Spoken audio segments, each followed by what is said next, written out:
এই সূরাটা নাজিল হওয়ার একটা ব্যাকগ্রাউন্ড আছে, শুনবেন। বিষ্ণু ঈসা ইসলামের কাছে যখন ওহী নাজিল হতে শুরু করলো, বিষ্ণু ঈসা ইসলাম ওহীর কথাগুলো পৌঁছে দিতে লাগলেন। যাই নাজিল হতো বিষ্ণুনবী পৌঁছে দিতেন, বিষ্ণুনবী সাহাবাদের কাছে শেয়ার করে দিতেন। যেটাই নাজিল হতো তিনি পৌঁছে দিতেন, যেটাই। কিন্তু কি অবাক করা কাণ্ড, হঠাৎ করে এই ওহী আসার ধারাবাহিকতা আল্লাহ বন্ধ করে দিলেন। ওহী আর আসে না, আকাশ থেকে নতুন তথ্য আর নামে না। ঘটনা কি? ওহী আসে না কেন? তথ্য আসে না কেন? জিব্রাইল আসে না কেন? কোন বর্ণনায় এসেছে 15 দিন, কোন বর্ণনায় 1 মাস, 3 মাস, এমনকি 6 মাস পর্যন্ত বর্ণনা পাওয়া যায় যে বিশ্বনবীর কাছে 6 মাস ওহী আসে নাই। বিশ্বনবী তো অবাক, ঘটনা কি? ওহী নামে না কেন? আর ওহী না আসলে তো বিশ্বনবী শেয়ার করতে পারে না। এতদিন যা আসতো বলে বেড়াতো, এখন আসেও না, বলতেও পারে না। কাফির মুশরিকরা বিশ্বনবীর গালে দিতে শুরু করলো, মুহাম্মদের রব মুহাম্মদের ভুইলা গেছে, মুহাম্মদের আল্লাহ মুহাম্মদের ছেড়ে দিয়েছে।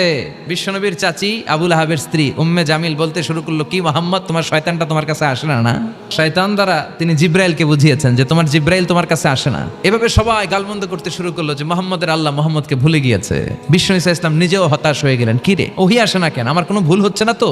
আমার কোনো অপরাধ হয়ে গেল না তো? আল্লাহ কি আমার উপর অসন্তুষ্ট হয়েছেন? আল্লাহ কি আসলেই আমারে ভুলে গেছেন? আমরাও মাঝে মাঝে এরকম হতাশ হয়ে পড়ি। এরকম হতাশ লোক আছে না নাই? কি রে, আমার দোয়া কবুল হয় না কেন? আল্লাহ আমার ডাকে সাড়া দেয় না কেন? আমার জীবনে এত দুঃখ কেন? আমার জীবনে তো ভালো কিছু হয় না, খালি সব কষ্ট আমার কেন? এরকম আছে না নাই? বিশ্বনবীকে আল্লাহ আশ্বস্ত করলেন আর এই সূরাটা নাজিল করলেন আর বললেন, ওয়াদ-দুহা, ওয়াদ-দুহা।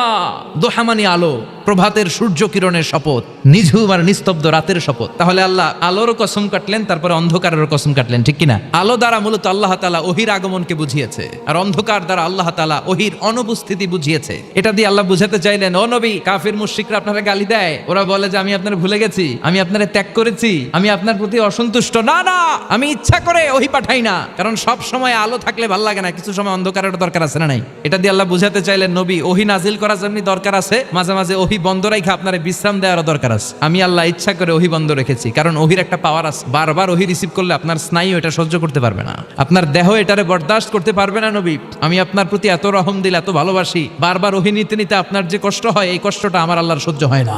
এজন্য আমি আল্লাহ ইচ্ছা করে কিছুদিন ওহী বন্ধ রাখছি। সুবহানাল্লাহ পড়েন।